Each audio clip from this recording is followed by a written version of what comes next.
주일 예배 준비 찬송으로 438장을 찬송 드리겠습니다.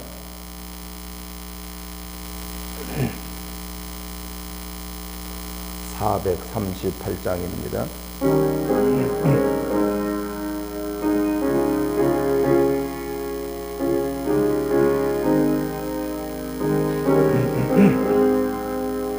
내 영혼이 은총 입어 중한 죄질 얻고 보니 슬픔 많어 이 세상도 천국으로 가도다.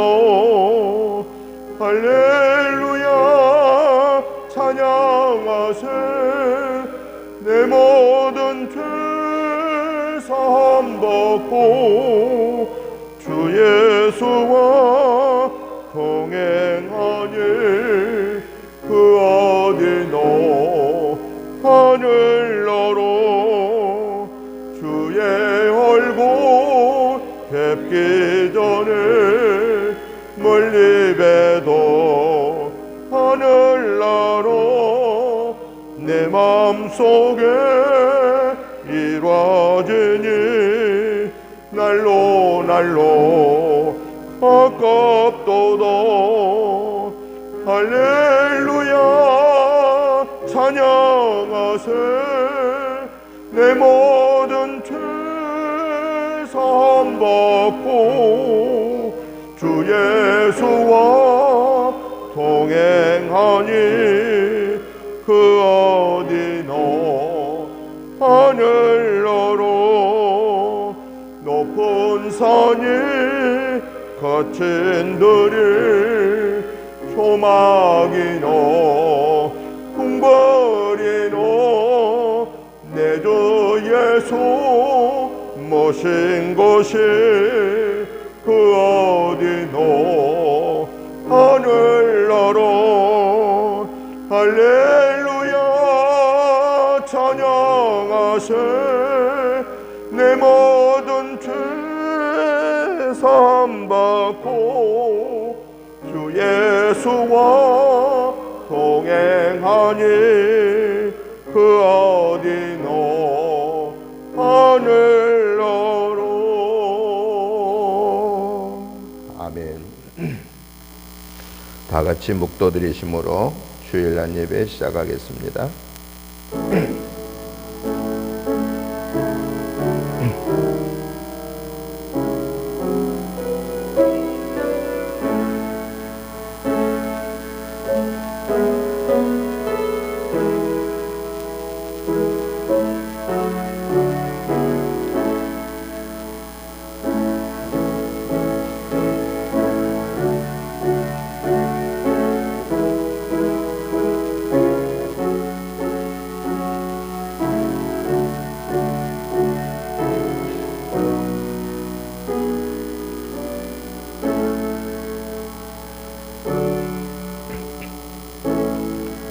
하나님은 우리의 피난처시요 힘이시니 환난 중에 만날 큰 도움이시라.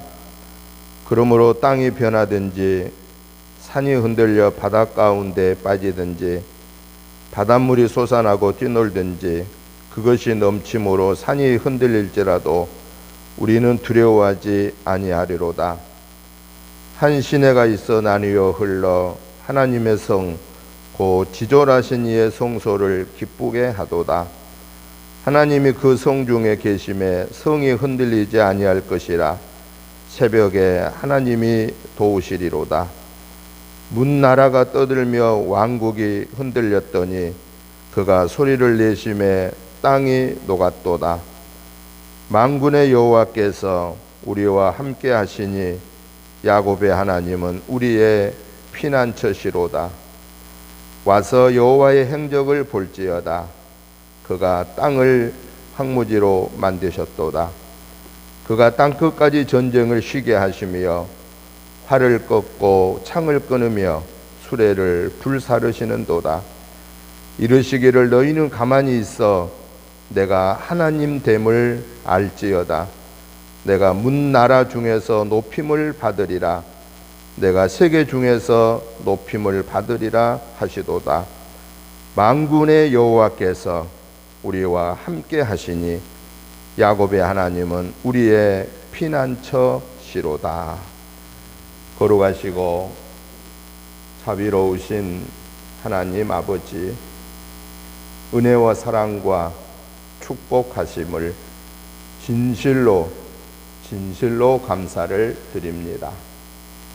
하나님의 은혜로 한 주간을 주와 동행하게 하시고 승리하게 하시고 오늘 또 이렇게 거룩하고 복된 주일 예배로 하나님의 거룩한 전에서 또 가정에서 온라인으로 하나님 앞에 예배드리는 하나님의 자녀들을 하나님 기뻐 받아 주시옵시고, 예배 속에서 말씀 속에서 기도 속에서 찬양 속에서 주님 만나고 대화하게 하여 주옵소서. 오늘 이 예배를 하나님이 기뻐 받으시는 예배가 될 수 있도록 저희들 한 주간의 생활 속에서 연약하여서 알지 못하여서 순간적인 욕심 때문에 마음속으로 입술로 행동으로 지은 허물 죄들을 예수 그리스도의 보혈의 피를 의지하여 회개합니다. 하나님 아버지, 저희들의 모든 허물 죄를 씻어 용서해 주옵소서. 주님의 보혈로 깨끗게 사하여 주옵소서. 그리하여 이 시간 의롭다고 인정받은 하나님의 자녀로서 마음과 뜻과 정성을 다하여서 살아계신 하나님 앞에 예배 드릴 때에 우리의 예배 속에서 하나님께는 영광이 되고 저희 모두에게 한없는 은혜와 사랑과 복의 시간이 되게 하여 주시옵소서. 성삼위 하나님이 예배를 주관하시고 악한 사탄의 계교는 모양까지도 물리쳐 주시옵소서. 예배의 시종을 주께 의탁드리오며 예수님의 이름으로 기원하옵나이다. 아멘. 다 같이 일어나셔서 찬송가 21장을 찬송 드리겠습니다.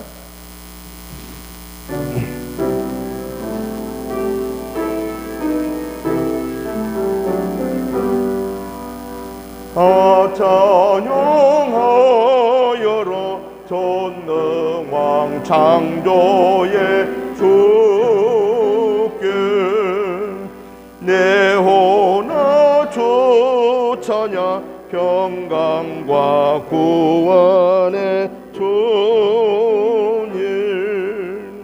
성도들아 주 앞에 이제 나와 즐겁게 찬양하여라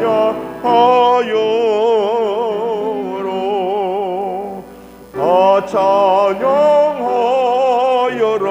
놀라운 만유의 주께 포근한 날개미 늘 품어주시는 주님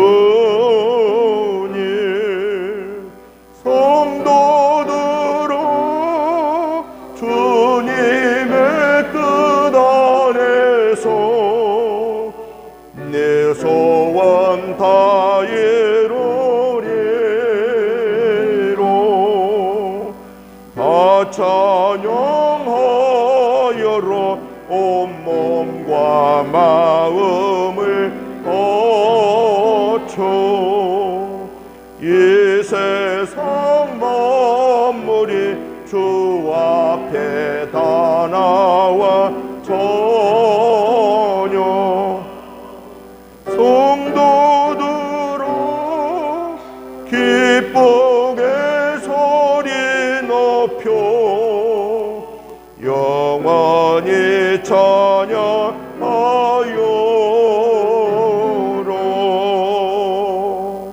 아멘. 교독문 47번 말씀을 교독하겠습니다.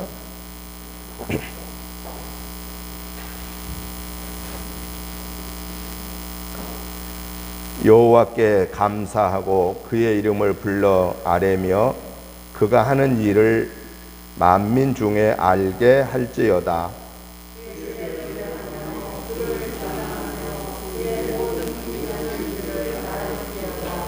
그의 거룩한 이름을 자랑하라. 여호와를 구하는 자들은 마음이 즐거울지로다.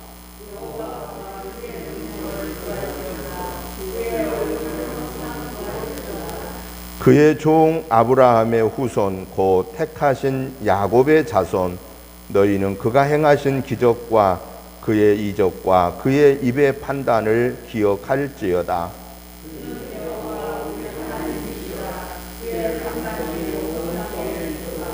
그는 그의 언약 곧 천대에 걸쳐 명령하신 말씀을 영원히 기억하셨으니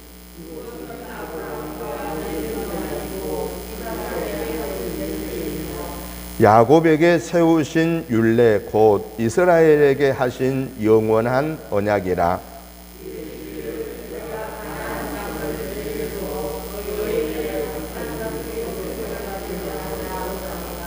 아멘. 사도신경으로 신앙 고백 드립니다.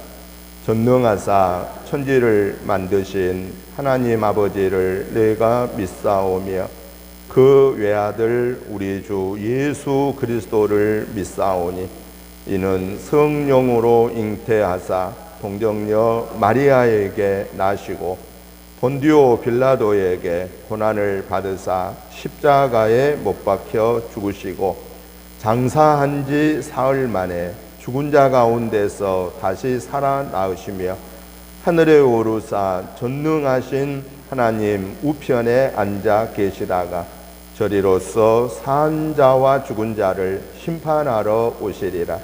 성령을 믿사오며 거룩한 공회와 성도가 서로 교통하는 것과 죄를 사하여 주시는 것과 몸이 다시 사는 것과 영원히 사는 것을 믿사옵나이다. 아멘. 앉아주시기 바랍니다. 찬송가 85장 찬송 드리겠습니다.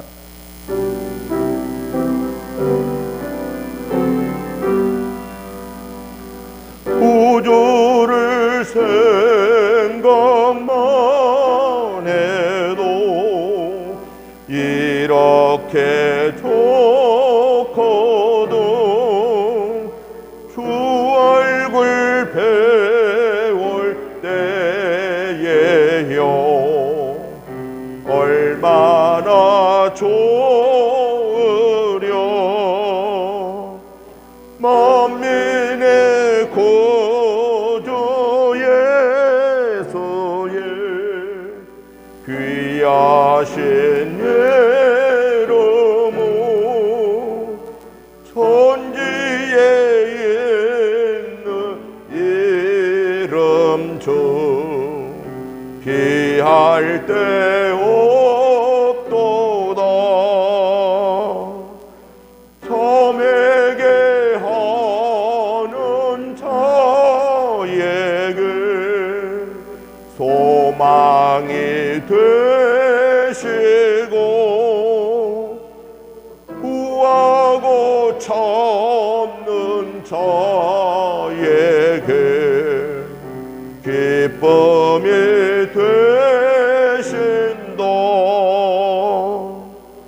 예수의 넓은 사랑을 어찌 다 말하려. 주 사랑 받은 사람만 그 사랑 알도다. 사랑의 구주 예수요 내 기쁨 되시고 이제로부터 영원히 영광이 되소서.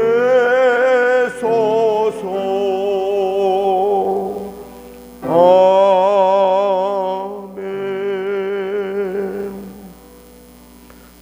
예배를 위해서 김남숙 사모님 나오셔서 기도 인도해 주시겠습니다.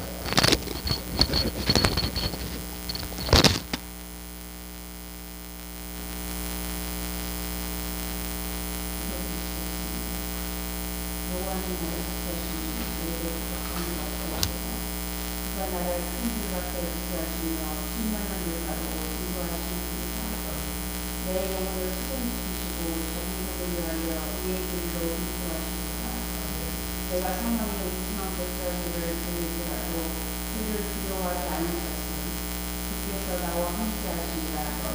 주의 지팡이와 겉보이자 나를 안위하시나이다. 주께서 내 원수의 목전에서 내게 상을 세워주시고 구름을 내 머리에 부으셨으니 내 잔이 넘치나이다. 내 평생에 선하심과 인자하심이 반드시 나를 따르리니 내가 영원히 영원히 살리리라. 거룩하신 하나님, 인간을 창조하시고 선하신 뜻대로 다스려 주시는 하나님께 존귀와 영광과 찬송을 올려드립니다. 아름다운 신문에 비하여 시체와 같은 복을 주시고 거룩한 주의를 허락하셔서 함께 예배드릴 수 있게 하시니 감사드립니다. 이 시간 저들이 성령과 진리로 예배하니 받아주시옵소서. 나의 말을 여신 하나님의 은혜이니 우리의 삶의 전체가 하나님의 은혜이기에 감사드립니다.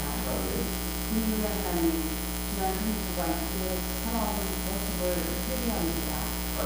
하나님으로부터 받은 복이 얼마인지 셀 수 없는 가운데 조그마한 일에도 쉽게 상처받고 용서하지 못하고 없는 것에 대해서 불평하고 살았던 것을 용서하여 주옵소서. 내가 이세에 조금 들어준 것을 크게 생각했었고 남으로부터 다른 것은 적게 생각하는 우리의 모습을 용서하여 주시옵소서. 이웃에게 선을 행하는 성도에게는 하나님께서 특별히 넘치는 복을 가하여 주시기를 원합니다. 전능하신 하나님 아버지, 이 나라와 인민족이 하나님을 온전히 따르며 이성자들은 하나님을 여호와를 경외하니 전체의 근본이 되게 하시고 하나님의 뜻을 먼저 구하게 하여 주시옵소서. 남북이 평화적으로 통일되어 북한에도 하나님을 마음껏 찬양하며 예배하는 날을 속되게 하여 주시옵소서. 북한의 교회들을 주께서 인도해 주시고 언도해 주시옵소서. 이 시간 무거운 짐과 발걸음을 가지고 나온 성도들에게 시인과 평안을 주시옵소서. 이 세상을 살아가는 동안에 나의 힘으로 어찌할 수 없는 일들에 대해서 기도하고 낙심하지 않게 하옵소서. 육신의 질병과 신령을 취하시고 삶을 건강하게 하시며 강대한 믿음을 주시옵소서. 말씀을 붙들므로 인생의 앞길이 열리고 성령님의 능력으로 살아갈 수 있도록 인성을 베풀어 주시옵소서. 기도의 주님, 이 약한 코로나 바이러스가 속히 물러가게 하옵소서. 경제적으로 어려움을 겪고 있는 성도들에게 은혜를 베풀어 주옵소서. 온 세계를 불쌍히 여겨 주시기를 원합니다. 이 일을 계기로 삼아서 인생이 추구하는 이 땅의 모든 것들이 다들 각과 같은 험한 것임을 깨달아 영원한 생명을 통하는 기회가 되게 하여 주시옵소서. 우리의 교회는 이웃을 위하여 선한 사마리아인처럼 주의 사랑을 실천하는 공동체가 되게 하여 주시옵소서. 예배의 기회와 말씀을 선포하시는 목사님을 성령과 진리로 부르시고 이스라엘의 민족 같은 우리에게 예레미야 선지자의 심정으로 말씀을 전하게 하여 주시옵소서. 우리를 죄에서 구원하신 예수님의 이름으로 기도합니다. 아멘.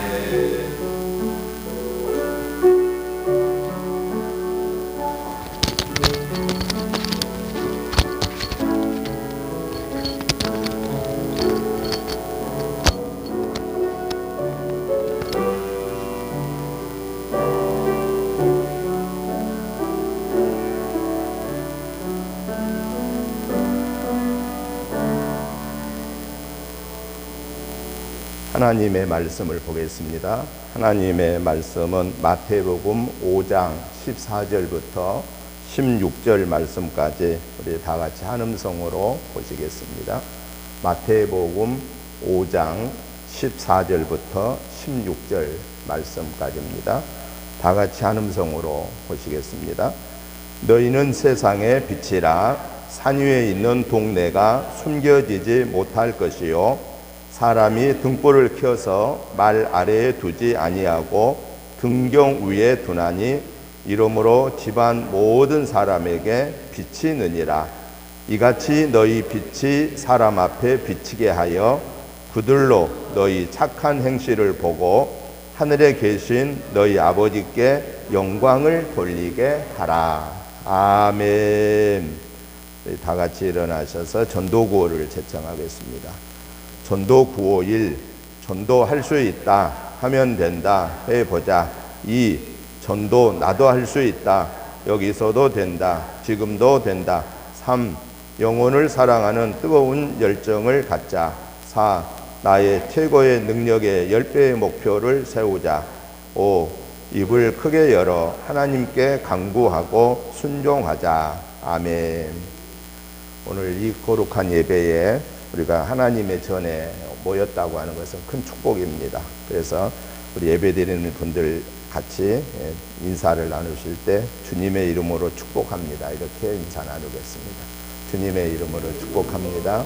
주님의 이름으로 축복합니다. 주님의 이름으로 축복합니다. 주님의 이름으로 축복합니다. 주님의 이름으로 축복합니다. 주님의 이름으로 축복합니다. 주님의 이름으로 축복합니다. 이 시간에 말씀의 은혜 받기 전에 오늘 말씀에 은혜 받게 해달라고, 또 행복한 믿음 생활을 이번 한 주간에도 할 수 있게 해달라고, 코로나19가 하루속히 정복되어 교회 공예배가 정상화되게 해달라고, 의료진과 공무원들, 자원봉사자들에게 힘과 지혜를 달라고, 환자들에게 힘을 달라고 기도해 주시고, 이 백신 접종이 원활하게 접종되어서 금년 연말에는 다 회복되게 해달라고 하나님 앞에 합심해서 기도하겠습니다. 하나님 아버지 감사합니다. 하나님께서 거룩하고 복된 주일을 허락하여 주시고 저희들이 이 거룩한 주일을 지킬 수 있는 믿음을 주시고 건강을 주시고 삶의 여건을 허락하신 하나님을 찬양합니다. 하나님 아버지, 오늘 드려지는 예배를 하나님 아버지께서 받으시기에 합당하도록 저희들의 허물죄를 용서해 주시고 이 시간에 의롭다고 인정받은 아버지의 자녀로서 마음을 다하고 뜻을 다하고 성품을 다하여서 하나님을 섬기고 이 시간 하나님 앞에 드려지는 예배를 통하여서 온전히 하나님께 영광 올려드리게 하여 주옵소서. 하나님 아버지, 우리의 예배를 통하여 영광 받아주시고 저희들에게 하늘 보좌 여시고 흔들어 차고 넘치는 하늘의 복으로 땅의 복으로 채워 주시옵소서. 이 예배 속에서 하나님이 함께 하심을 체험하게 하시고 말씀의 권세를 받고 성령의 능력과 권능을 받아서 강하고 담대하게 이 한 주간 성삼위 하나님과 온전히 동행하여 우리의 영혼 육이 승리하는 삶을 살게 하여 주옵소서. 천국을 향하여 가는 순례자의 삶 속에서 감사하고 기뻐하고 찬양하며 살게 하여 주시고 오직 아버지 영광을 위해 승리하게 하여 주시옵소서. 하나님 아버지, 원치 아니하는 코로나19가 2년 동안 지속되고 있습니다. 아버지 하나님, 이 코로나19로 인하여서 믿음 생활하는데 여러 어려운 지장들이 많고 가정생활과 직장생활과 사회생활에 여러 어려운 지장들이 많습니다. 하나님 아버지시여, 이 어려운 위기 속에서 우리는 하나님 앞에 엎드려 하나님의 도우심을 구하게 하여 주시고 이 위기가 오히려 하나님과 만나는 기회가 되게 하여 주시옵기를 원합니다.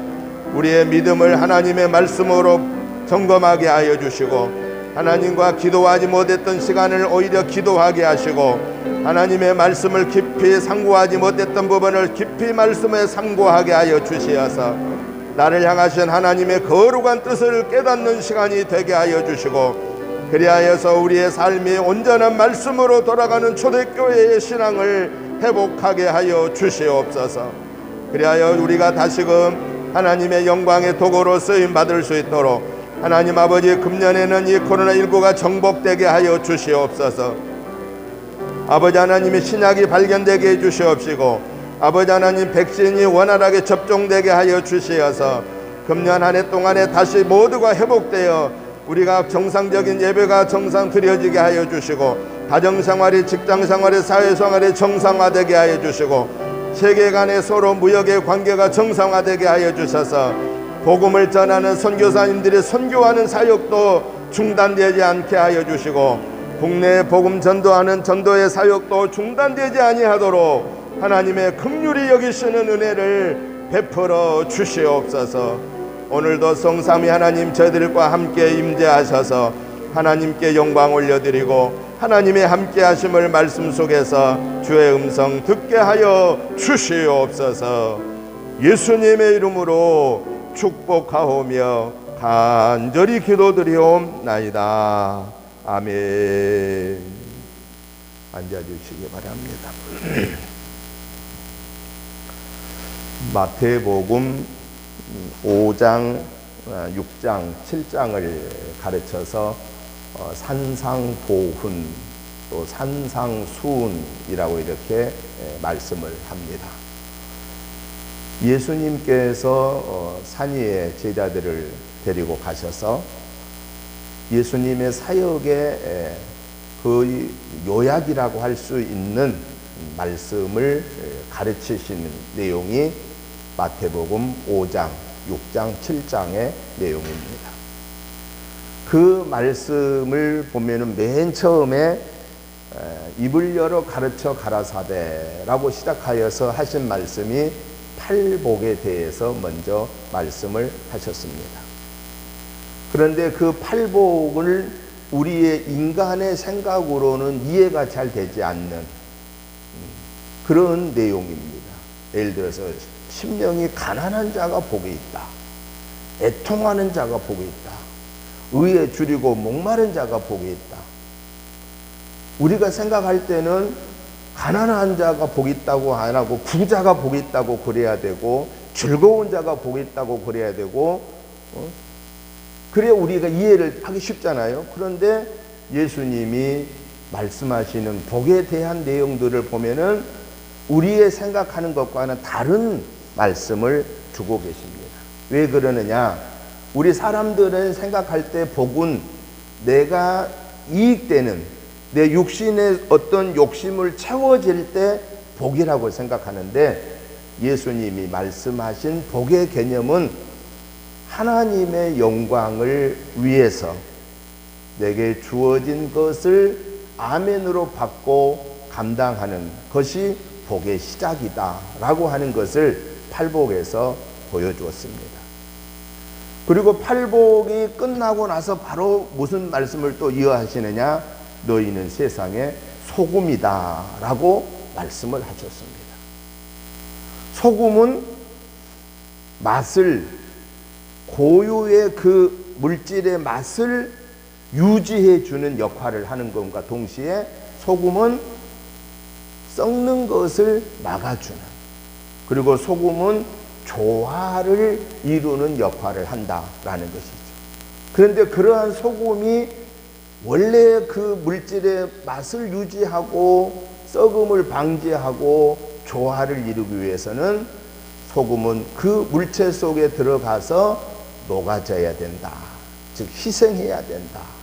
헌신해야 된다라고 하는 것을 말씀하셨습니다. 그 말씀을 하시고 나서 오늘 본문의 말씀을 보니까 이번에는 또 뭐라고 말씀하세요? 너희는 세상의 빛이다 라고 말씀하십니다. 그 주옥 같은 팔복의 말씀을 주시고 세상의 소금이라고 말씀하시고 그 다음에 오늘 본문에 보니까 너희는 세상의 빛이다 라고 말씀하고 계십니다.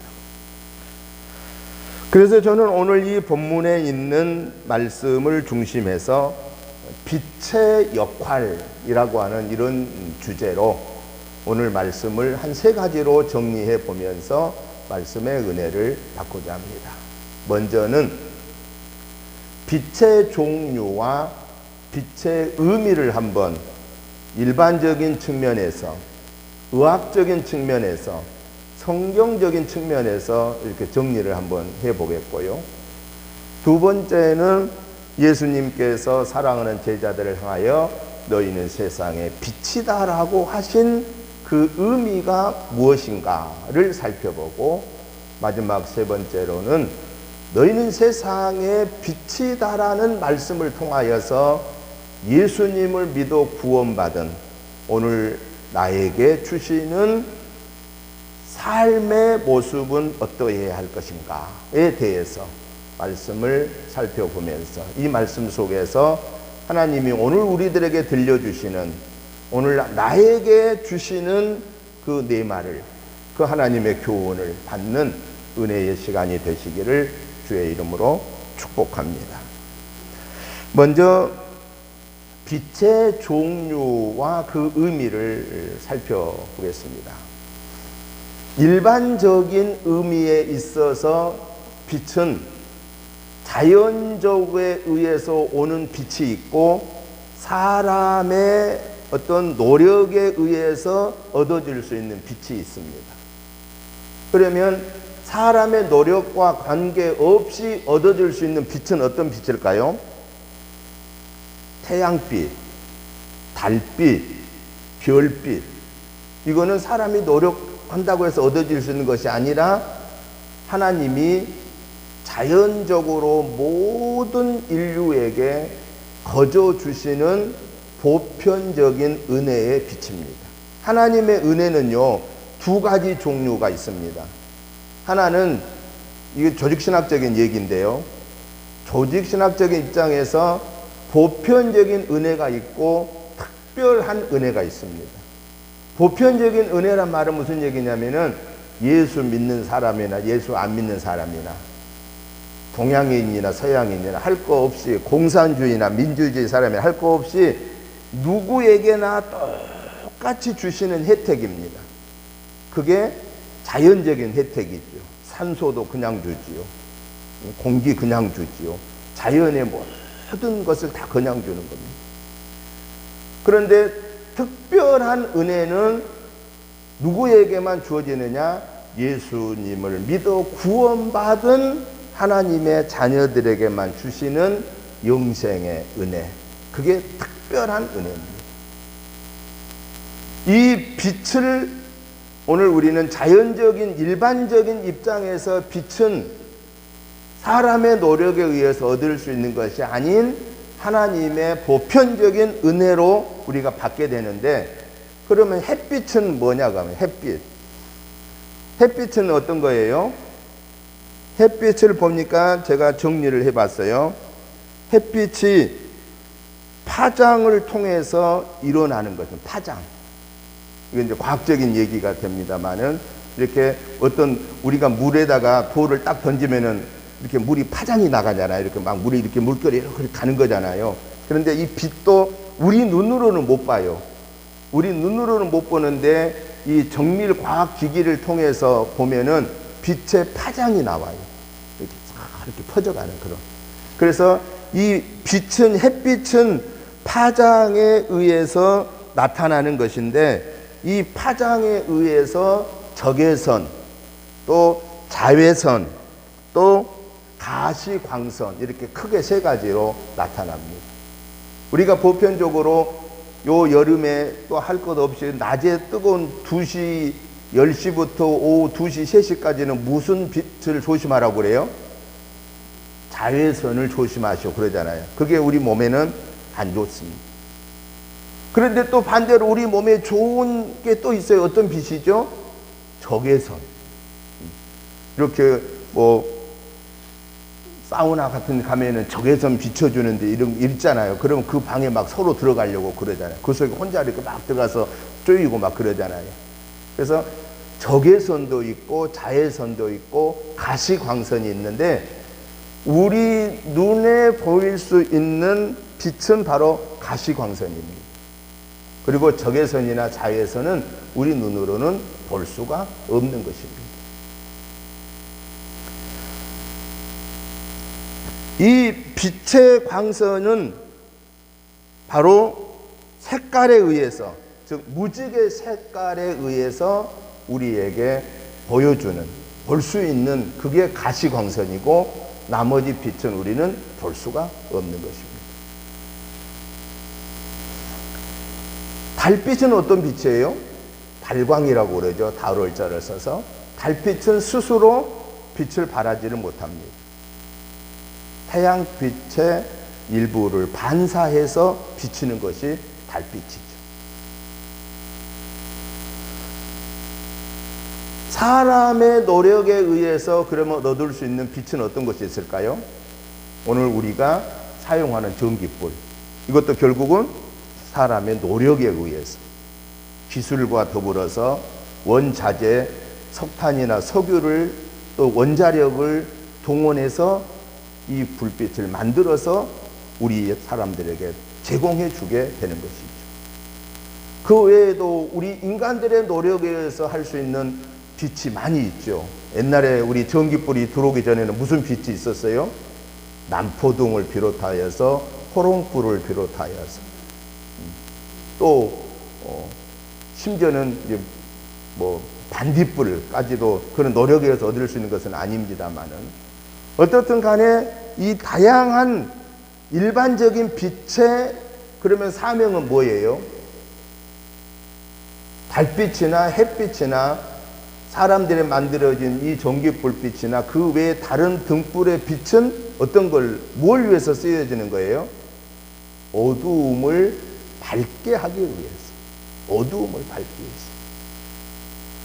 위해서. 이 불이 안 들어오면 지금 예배실에도 이 불을 끄면은 컴컴합니다. 뭐 완전 컴컴하진 않지만은 그래도 우리가 책을 볼 수 없습니다. 컴컴해집니다. 이 불빛을 비춰놨기 때문에 조그만 글씨도 우리는 볼 수가 있는 것입니다. 일반적인 빛은 어두움을 밝게 하는 것이 그 사명입니다. 그 다음에는 의학적인 빛이 있어요. 의학적인 빛. 의학적인 빛은 어떤 게 있을까요? 엑스레이가 있고 CT가 있고 MRI가 있고 레이저가 있습니다. 엑스레이 우리가 잘 아시잖아요.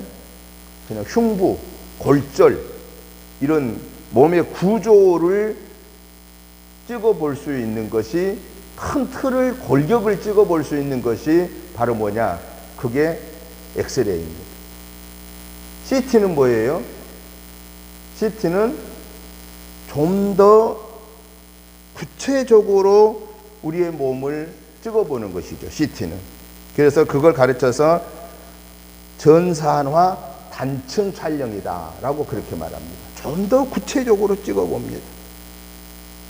뇌라든가 흉부라든가 또는 복부라든가 척추라든가 골반, 뼈 이런 것을 좀 구체적으로 찍습니다. 그 다음에는 MRI가 있습니다. MRI는 자기 공명 영상이라고 그래가지고 우리의 몸에다가 고주파를 쏘면은 그 고주파를 통해서 우리 몸의 수소 원자 핵의 반응을 통해서 그것을 컴퓨터가 전체적으로 분석을 해내서 우리 몸을 단층으로 찍어냅니다.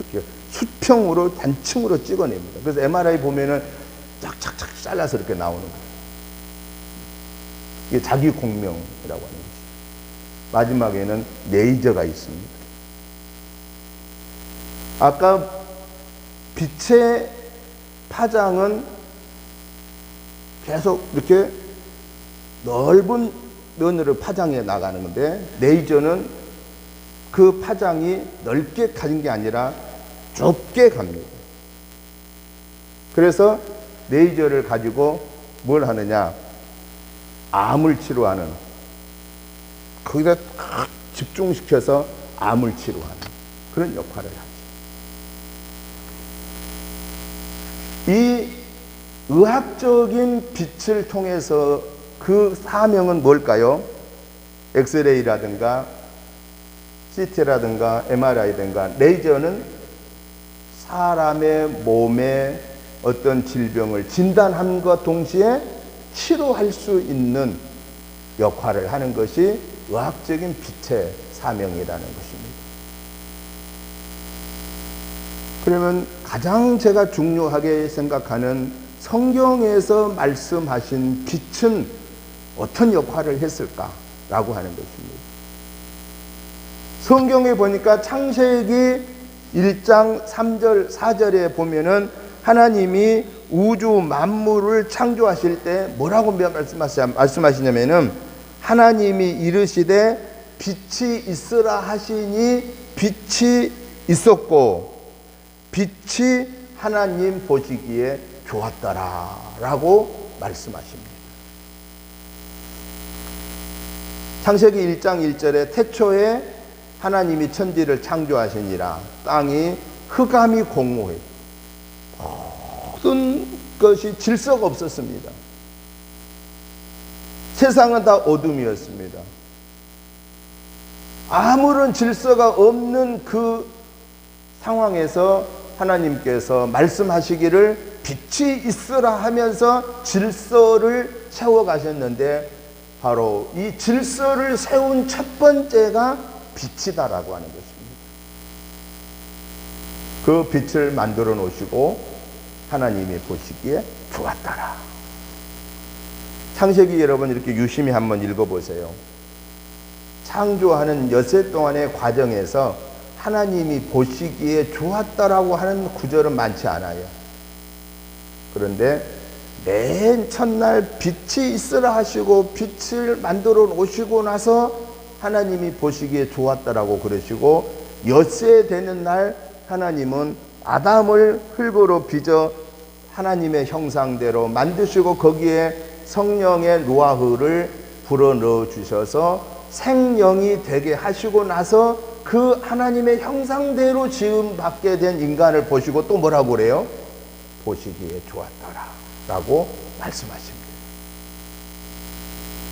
하나님의 창조 작품 중에 최고의 작품은 인간이기 때문에 왜 인간이 그렇게 최고의 작품이냐? 하나님의 형상대로 지음받은 인간이니까 최고의 작품이고 하나님이 그 엿새 동안에 만든 작품 중에 빛을 만드심이 왜 그렇게 하나님이 보시기에 좋았다라고 하셨느냐? 질서를 세우는데 가장 중요한 역할을 하는 것이 빛이었기 때문이라는 사실입니다. 성경 시편 119편 105절이나 베드로후서 1장 19절 또 잠언 4장 8절 6장 23절 골로새서 1장 12절에 보니까 빛에 대해서 뭐라고 말씀하고 계시느냐? 빛은 사람들에게 행복을 주고 구원을 주고 생명으로 인도하는 역할을 한다고 말씀하고 계십니다.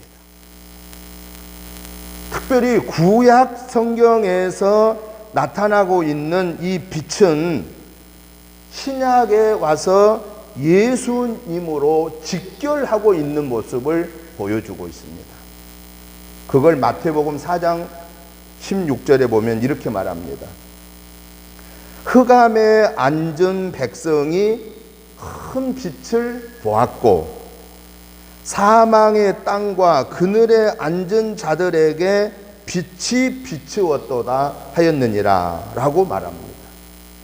흑암에 앉은 백성이 큰 빛을 보았고 사망의 땅과 그늘에 앉은 자들에게 빛이 비추었도다.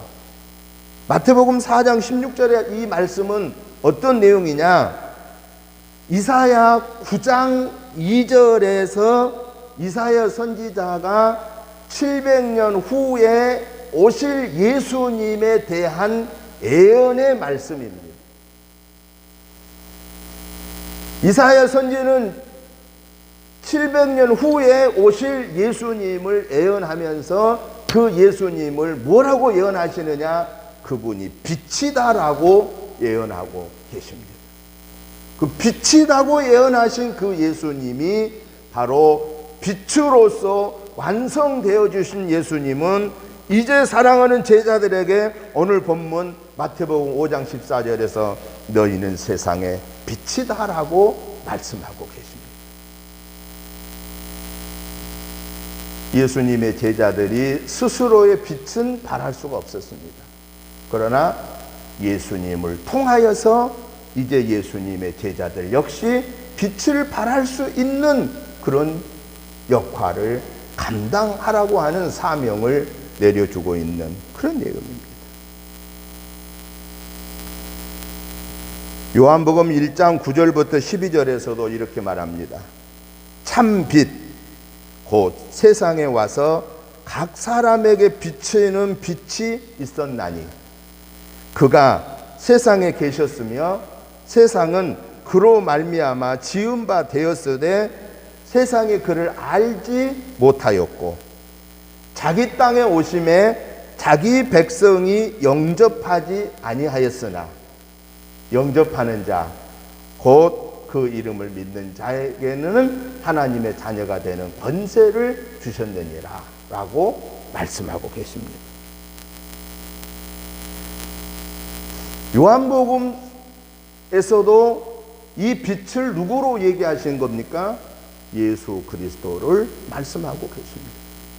예수 그리스도가 빛으로 오셨는데 세상 사람들은 그 빛을 영접하지 아니했다.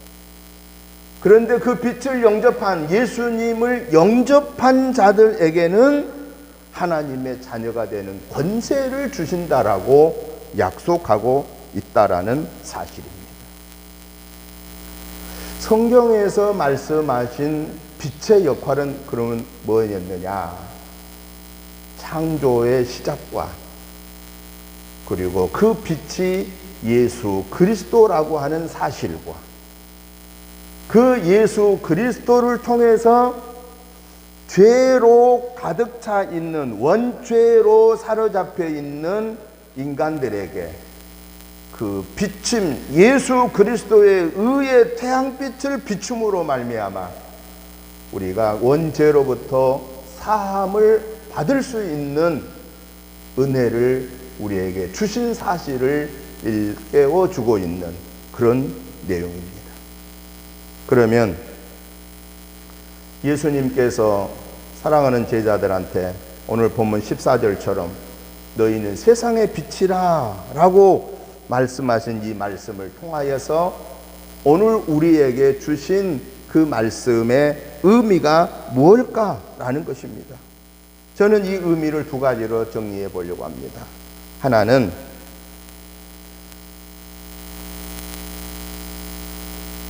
오늘 저와 여러분들이 당시에는 제자들이죠. 그리고 예수를 믿어 구원받은 오늘 저와 여러분들에게 너희는 세상의 빛이다라고 말씀하신 그 가장 중요한 의미는 이 세상은 어두움의 상태에 있다 하는 것을 암시해 주고 있다라는 것입니다. 여러분 우리가 어디 밖에 계시다가 집안에 들어갔을 때 사무실에 들어갔을 때 낮에는 불을 대수대로 켜나요? 안 켜나요? 낮에는 별로 켜지 않습니다. 언제 꼭 불을 켜야 되나요? 밤에 불을 꼭 켜야 됩니다. 왜 그럴까요? 불을 안 켜면 어두우니까. 어두우니까 밤에는 무조건 켜야 됩니다. 예수님이 사랑하는 제자들에게 오늘 예수를 믿어 구원받은 주님의 제자의 사명을 감당하는 오늘 우리에게 너희는 세상의 빛이다라고 말씀하신 그 가장 중요한 의미는 우리가 살고 있는 이 세상은 빛을 비추어야만 환해질 수 있는 어두움이 많다라는 거예요. 어두움. 여러분 우리가 살고 있는 세상의 어두움이 어떤 걸까요? 우리가 살고 있는 이 세상의 어두움은 사랑이 점점 식어져 가고 있습니다. 빛의 근원이신 예수님의 사랑이 점점 식어가지고 집안에서 부모와 자식이 싸우고 자식과 자식이 싸우고 형제가 형제끼리 싸우고 무엇 때문에? 돈 때문에, 권세 때문에. 교회 안에서도 그리스도의 사랑이 점점 식어져 가고 있습니다. 그래서 교회 안에서도 빛이 점점 없어지고 어두워지고 가정에서도 행복의 빛은 점점 없어지고 어두워지고 우리가 일하는 일터에서도 그리스도의 사랑의 빛은 없어지고 서로 경쟁만 남고 시기와 질투와 미움만 쌓여가고 있는 이 어두움의 그림자만 점점 가리워오고 있습니다.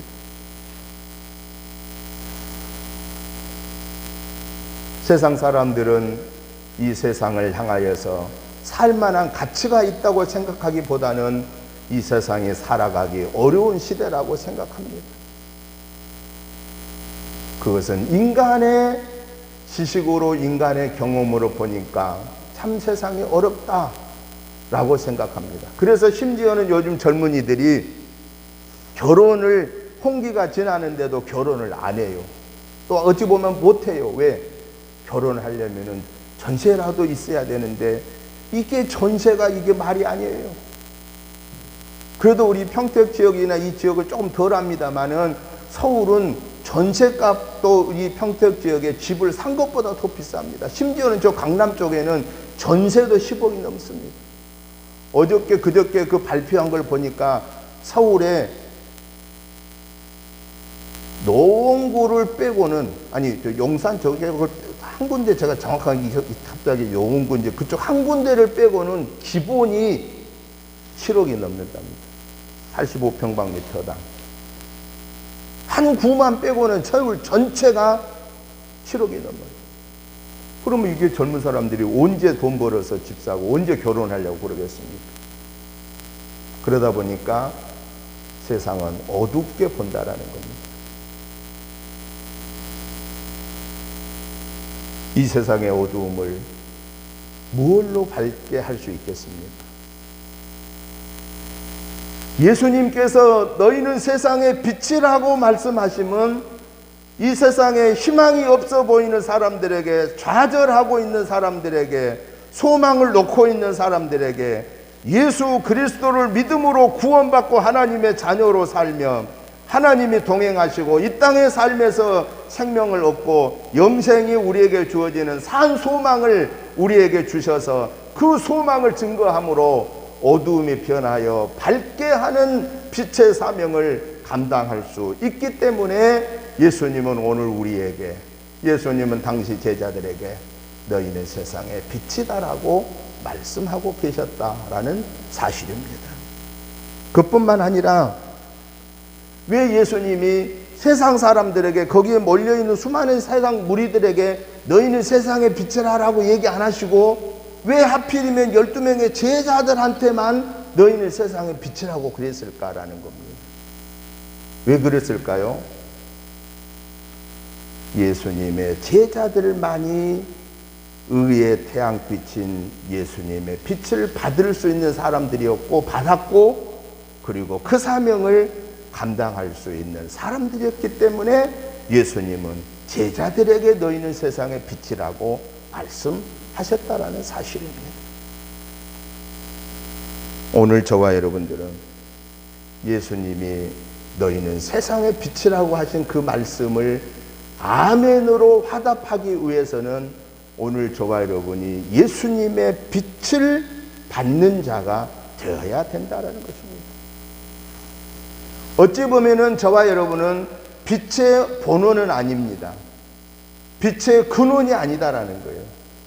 빛의 근원은 예수님밖에 없기 때문에, 성부, 성자, 성령의 하나님 외에는 빛의 본원은 아니기 때문에. 그렇지만은 예수님을 믿어 구원받은 우리는 이 빛을 전하는 삶을 살아야 되는데, 그러기 위해서는 예수님이 오늘 저와 여러분에게 너희는 세상의 빛이다라는 이 말씀이 지금도 우리에게 주어지고 계시는데, 이 말씀 앞에 아멘으로 화답하기 위해서는 오늘 저와 여러분이 주님의 자녀로 온전하게 거하여 있어야 된다 하는 것입니다. 내가 주님을 나의 구원의 주로, 내가 주님 안에, 주님이 내 안에 거하고 계실 때 드디어 오늘 우리는 이 말씀 앞에 아멘이라고 화답할 수 있다는 것입니다. 사랑하는 성도 여러분, 우리가 성경 말씀을 설교를 통해서 듣든 성경 말씀을 내가 집에서 읽든 어느 때든 간에 우리에게 가장 중요한 것은 뭐냐? 내가 그 말씀 앞에 아멘 할 수 있어야 된다라는 사실입니다. 아멘 할 수 있어야 돼요. 그러면 누구만이 그 말씀 앞에 아멘으로 화답할 수 있을까요?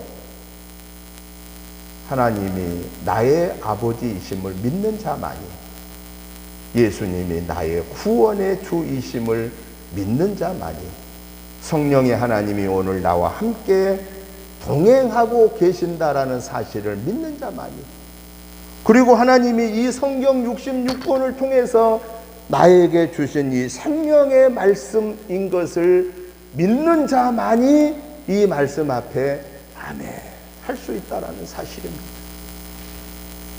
하나님의 역사는 언제 나타나느냐? 하나님의 역사는 말씀을 받을 때 아멘 할 때, 내가 그렇게 믿습니다, 내가 그렇게 순종하겠습니다 라고 화답할 때 하나님의 역사는 나타나는 것입니다. 너희는 세상의 빛이라고 하신 주님의 그 말씀 앞에 우리는 아멘으로 조금도 거리낌 없이 아멘으로 화답하는 빛의 삶이 되시기를 주의 이름으로 축복합니다.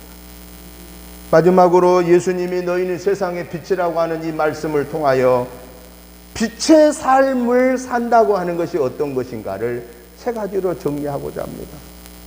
빛의 삶을 사는 것은 세상 사람들과 저와 여러분의 삶의 양식이 달라야 된다 하는 것입니다. 여러분, 성격 유형 검사, 우리 젊은 친구들은 그 MBTI의 성격 유형 검사 해보셨죠? 다 하셨죠? 대학생들 다 합니다. 제가 평택대에서 가르치니까 저는 제가 반에 가르치는 학생들한테 다 그걸 제가 합니다. 제가 평택대에서 한 4년, 5년 가르치고 있는데, 그 성격 유형 중에서 제일 첫 번째가 뭐냐면은 4가지 유형이 나오는데, 첫 번째가 생활 양식입니다. 생활 양식. 그 생활 양식이 뭐냐? I와 E가 있어요. I 유형과 E 유형이 있는데, I 유형은 내향, E 유형은 외향입니다. 성격은 좋고 나쁨이 없는 거예요. 근데 사람들이 뭐라고 하냐면은 싸우고서 괜히 분에 못 이겨가지고 성격이 더럽다고 막 그래요.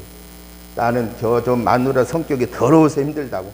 난 또 아내는 남편 성격이 더러워서 힘들다고. 근데 성격은 더러운 거 아닙니다. 성격은 좋고 나쁨이 아니고 뭐냐? 차이예요, 차이. 그러니까 성격은 차이이기 때문에 좋고 나쁨이 아니라, 내 남편은 I형이고 내 아내는 E형이고, 내 아내는 판단을 우선하고 나는 사고를 우선하고, 내 아내는 사람을 우선하고 나는 어떤 일을 우선하고, 이런 것 뿐이지 절대 좋고 나쁜 게 아니에요. 그러니까 앞으로 부부싸움 하더라도 성격이 더럽단 말은 안 써야 됩니다. 삶의 생활 양식이, 어떤 사람은 혼자서 연구할 때에 즐겁고 그 연구 실적이 올라가는 유형은 I형이에요. I형. 그런데 E형의 생활 양식의 사람은 혼자서 사무실에서 일하고 연구하라면 답답해서 못해요. 1시간에 못 앉아 있어요. 그런데 그 사람은 밖으로 다니면서 사람을 만나는 일을 하면서 일하게 하면 막 에너지가 생기고 힘이 나고 막 즐겁습니다. 오늘 저와 여러분들은 빛의 사명을 감당하는 사람은 어떤 삶을 살아야 되느냐? 세상 사람들과 우리의 삶의 양식이 달라야 된다. 그러면 세상 사람들의 삶은 어떻게 살아요? 세상 사람들의 삶의 양식은 대접받으려고 합니다. 존경받으려고 합니다. 다른 사람 앞에서 군림하려고 합니다. 이게 세상 사람의 모습이에요. 예수 믿는 우리에게는 그게 없나요? 우리에게도 있어요.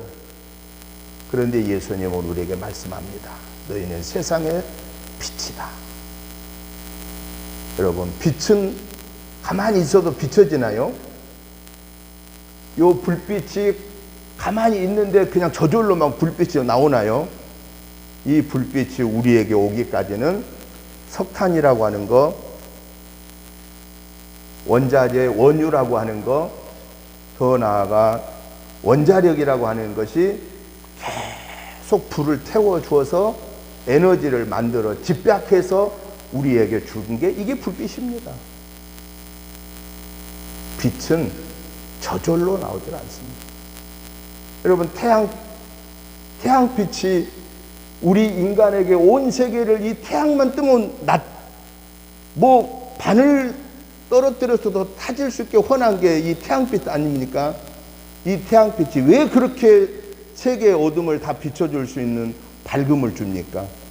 그 태양빛의 그 속에는 어마어마한 그 뜨거운 그 불이 지금 타고 있어서 그 타고 있는 불빛의 영향이 세계를 환하게 비친다라는 거예요. 그 속에서 에너지를 태우는 거예요. 에너지를 태우는 거예요. 왜 달빛은 태양빛에 비해서 10분의 1도 안 돼요? 밝기가 10분의 1도 안 돼요. 왜 10분의 1도 안 되느냐? 달빛은 지가 태우는 게 없어요. 그냥 받아서 한쪽에서 반사해 주는 것 뿐이에요. 그러니까 힘이 희미한 거예요. 그렇지만 태양빛은 자체적으로 그 발광을 이루는 과정에서 어마어마한 에너지를 이루기 위해서 태우는 거예요. 태워. 너희는 세상의 빛이라고 하신 말씀 앞에 예수님이 우리에게 주신 말씀은, 세상 사람들은 자기 자신을 위해서 살기를 원하는데 너는 너 자신을 태워서 예수님의 그 형상을 드러내는 예수님의 사랑의 빛을, 예수님의 섬김의 빛을, 예수님의 헌신의 빛을 너를 성령의 불로 태워서 드러내라라고 하는 사실입니다. 이게 우리의 생활 양식이 달라져야 된다라는 것을 말씀하고 계십니다.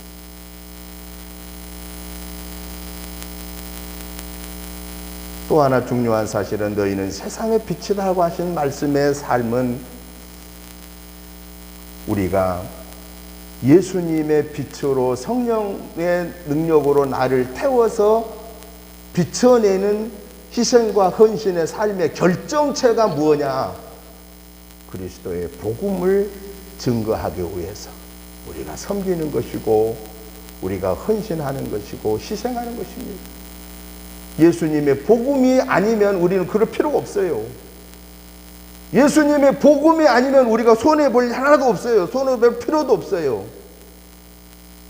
그렇지만 내가 증거한 그 예수님으로 인하여 천하보다 귀한 영혼이 구원받고 하나님의 자녀가 되는 그 일 때문에 오늘 우리가 빛의 사명을 감당하기 위해서 성령의 충만함으로 성령의 불로 내 욕심을 태우고 내 교만을 태우고 내 고집을 태우고 내 자랑을 태우고 오직 나는 예수님의 십자가 밖에는 자랑할 것이 없습니다라고 하는 바울 사도의 삶을 사는 것입니다.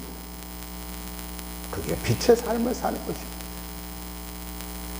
마지막으로 가장 중요한 것은, 너희는 세상의 빛이라고 하신 말씀 앞에 우리가 아멘으로 하답하기 위해서는 우리는 빛의 원래 목적대로 살아라 하는 것입니다. 아까 빛은 어둠을 밝혀주는 거라고 그랬죠. 또 빛은 치료해 주는 것이라고 그랬죠.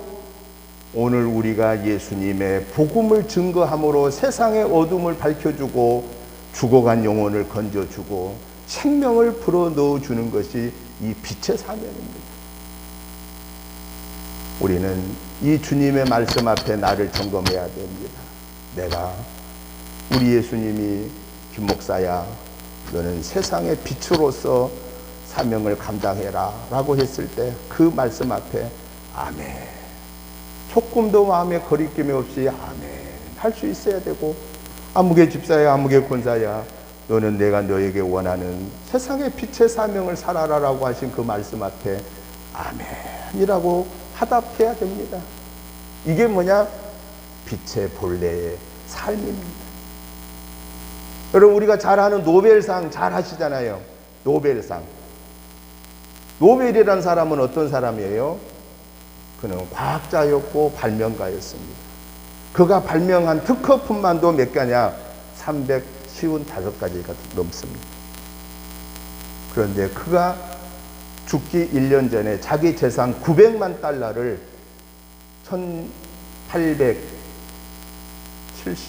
1878년도인가 노벨이 죽기 1년 전에 900만 달러를 그는 기금으로 내놓고 평화를 위해서, 인류의 평화를 위해 기여한 사람들한테 상을 달라고 노벨 평화상을 비롯해서 5개 분야의 상을 제정했는데, 그 나중에 상 하나가 또 추가돼서 지금 6개 상을 주고 있는데, 그러면 노벨은 어떤 사람이었느냐?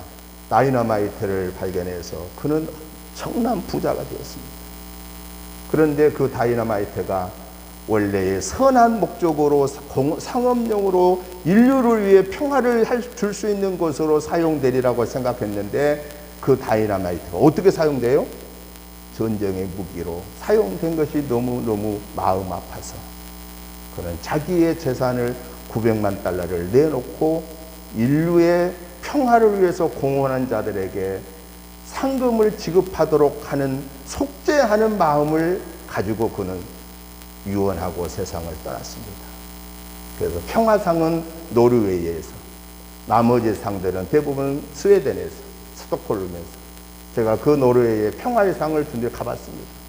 우리나라 대통령으로 유일하게 김대중 대통령이 거기서 노벨 평화상을 받은 한국관, 너무 초라하게 한국관 조그맣게 있어요. 너무 안타까워. 그럼에도 불구하고 우리 대한민국 사람이 평화상을 받았다고 하는 것 자체는 세계적으로 우리가 자부심을 가질 수 있는 것 중에 하나였습니다. 사랑하는 성도 여러분, 오늘 우리는 꼭 기억해야 합니다. 예수님이 너희는 세상의 빛이다라고 하신 그 복음의 빛의 사명을 우리가 감당하지 못하면 나도 모르는 사이에 어둠의 세력으로 달라지게 돼요. 어둠의 세력이 되어버립니다. 나도 모르는 사이에. 빛을 발하지 못하면 어둠입니다. 내가 성령으로 나를 태우는, 그래서 그리스도의 빛을 발하지 못하면 나도 모르는 사이에 내 마음속에 근심, 걱정, 슬픔, 두려움, 수군거림, 비방함, 당짓는 것, 이 마귀가 내 속에서 들끓게 하는 것들이 나타나서 천하보다 귀한 영혼들을 죽이는 일에 사용되게 된다는 사실입니다. 바울 사도도 예수님 만나기 전에 유대 율법의 그 뜨거운 열정이 그리스도인들을 죽이는데 앞장섰습니다. 그러나 담에색 도상에서 만난 바울 사도, 예수님을 만난 이후에 그는 그리스도의 종으로, 그래서 영어 성경에 보면은, 또 영문의 바울 사도를 내용 보면은 바울 사도를 뭐라고 표현하느냐? 대문자 아멘이라고 말합니다. 바울 사도를 표현할 때 아멘, 누구 안에? 예수 안에 유일한 한 사람. 바울 사도는 원래 12명의 제자도 아니었습니다. 마지막 담에색 도상에서 부름 받았는데 그를 가르쳐서 후대 사람들이 어떻게 평가해 주느냐? 바울 사도는 예수 안에 유일한 한 사람이라고 후대 사람들이 평가해 주고 있다라는 사실입니다.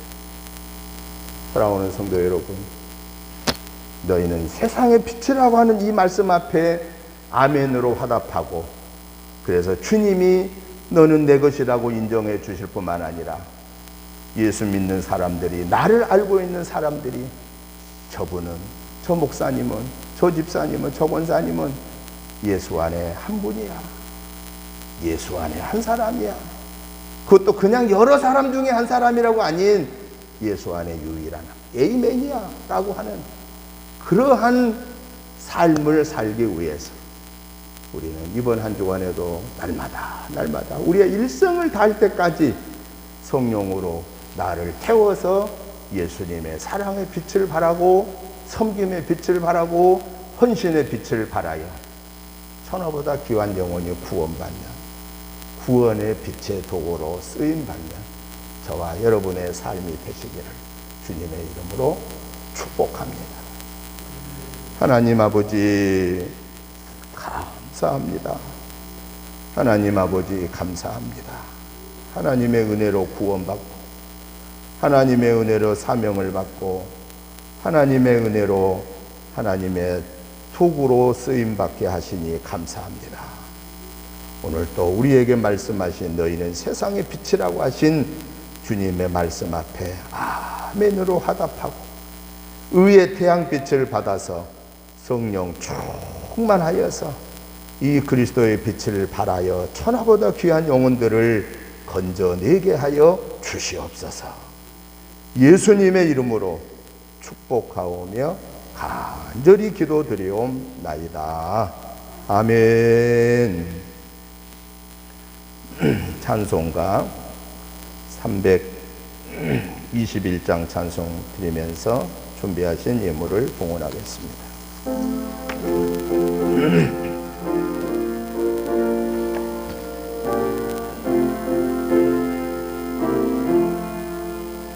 날 대속하신 예수께 내 생명 모두 드리니 늘 진실하게 하소서. 내 구주 예수여, 나 구주 위에 살리러 기쁨할 양 없으리. 내 갈 길 인도하소서. 내 구주 예수여, 날 구원하신 예수를 일평생 의지하오니 날 영접하여 주소서. 내 구주 예수여, 나 구주 위에 살리러 내 기쁨할 양 없으리. 내 갈 길 인도하소서. 내 구주 예수여. 아멘. 하나님 아버지 감사합니다. 하나님의 은혜로 여기까지 승리의 삶을 살 수 있도록 인도하신 에베네셀의 은혜를 감사합니다. 하나님의 은혜와 사랑과 축복하심이 너무 크고 감사하여 하나님이 주신 물질 중에 구별하여서 감사한 마음과 함께 예물을 봉헌합니다. 우리의 마음과 예물을 받으시고 축사하여 주셔서 우리 은혜재단에서 전도하고 선교하고 구제하고 양육하기에 부족함 없이 채워주시고 귀한 예물 드리는 사랑하는 성도님들의 개인 가정 직장 생업에 하늘의 복으로 땅의 복으로 채워주시고 늘 감사와 기쁨이 넘치게 하여 주시옵소서. 예수님의 이름으로 축복하오며 감사 기도 드리옵나이다. 아멘. 광고 말씀을 드립니다. 4월 달도 정부에서 지난 그 방역 지침에 의해서 크게 변동이 없어서 역시나 우리 온라인과 예배도 오프라인으로 같이 드립니다. 지금 동영상 촬영이 되고 있어서 오늘 못 오신 분들은 다 집에서 또 있는 곳에서 예배 드리고 있는 줄 압니다. 같이 기도해 주시고요. 오후 예배는 가정 예배로 드리게 되겠습니다. 점심 식사는 하지 않습니다. 수요 예배와 금요 기도회는 연합하여서 수요 예배에 드리고 있습니다. 오전 11시에 예배를 드립니다. 선교 구제 장학 헌신 예배는 마지막 주 오전 예배 때 겸하여서 예물을 같이 봉헌하도록 하겠습니다. 코로나19 회복과 의료진 봉사자들, 공무원들을 위해서 또 백신이 원활하게 접종되기 위해서 기도해 주시기를 부탁을 드립니다. 특별히 오늘 우리 예배에 안성제일교회 원로 목사님이신 유웅목 목사님이 오늘 오셨는데 너무 목사님 감사합니다. 좀 올라오셔서 축도해 주시면 감사하겠습니다. 또 우리 최병란 집사님 가족도 오셔서 감사합니다. 이분들에서 한번 박수 한번 해 주시죠. 감사합니다. 이제 우리 다 같이 일어나셔서 찬송가 502장을 찬송 드린 후에 유웅목 목사님 올라오셔서 축도해 주시겠습니다.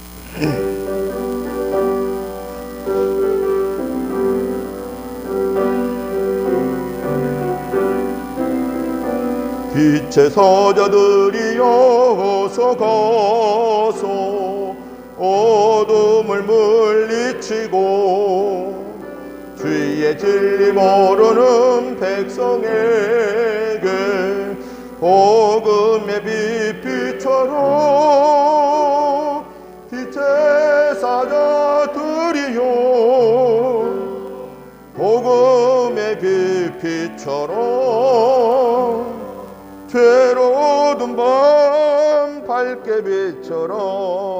빛의 사자들이여 선한 사역 위하여 힘을 내라.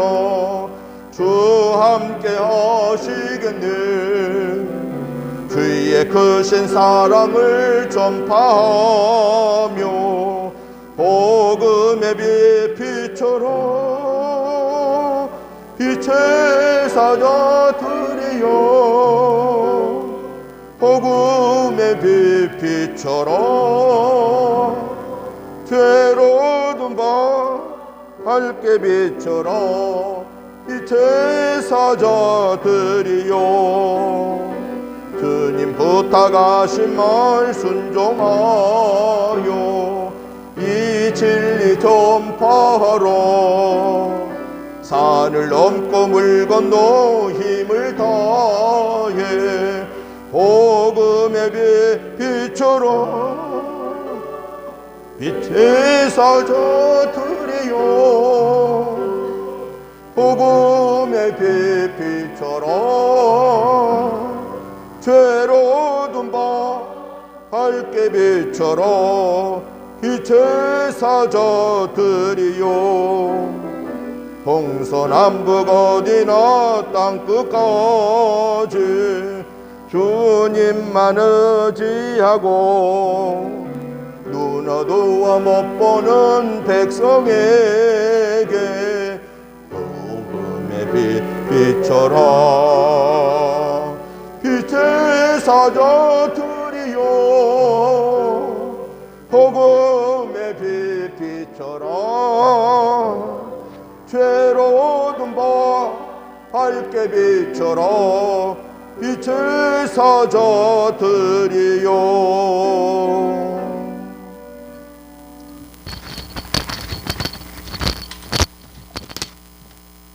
은혜의 하나님, 어렵고 힘든 시기에 하나님 앞에 예배 드리는 일조차 우리 모두에게 힘들지만 믿음을 가지고 하나님 앞에 예배하게 하시니 감사합니다. 이 어려움을 오히려 하나님의 나와 함께 하심과 승리케 하심과 미래에 놀라운 일을 준비하시는 여호와의 하나님을 체험하는 기회가 되게 하여 주시옵시고 이 어두운 시대에 저희들이 빛이 되어 세상을 밝게 할 수 있게 하여 주시옵시고 병든 세상을 치료시키는 사명을 감당하는 저희 모두가 되게 하여 주옵소서.